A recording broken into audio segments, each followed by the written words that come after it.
तुम ये कैसे कह सकती हो? तो क्या मैं गलत थी?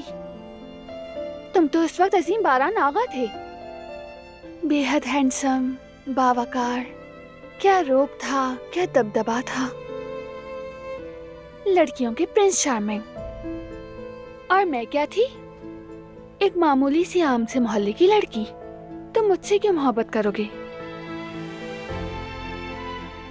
और तुम्हारी शादी तो मुझसे मजबूरन हुई थी।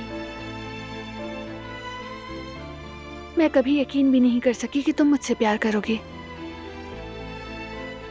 इसीलिए हमेशा भागती रही तुमसे।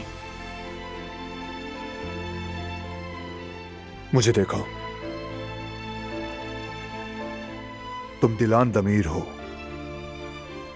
एक ऐसी औरत जो अपने कदमों पर खड़ी है, यूनिवर्सिटी से पढ़ाई की और मास्टर्स डिग्री के लिए स्कॉलरशिप तक हासिल की, अक्लमंद, खूबसूरत, दिल में इतनी मोहब्बत के सबका भला सोचे।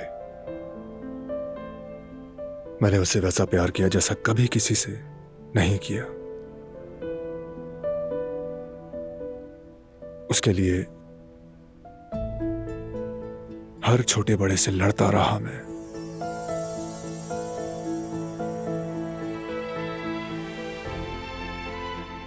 और उसने क्या किया?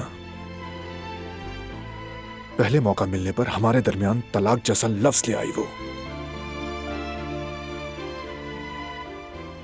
ये बात तुम्हें मुझसे नहीं सुननी पड़ेगी दिलान, चाहे कुछ भी हो जाए। और अब इन सब बातों को जहन में रखते हुए अपनी कहानी मुकम्मल करो।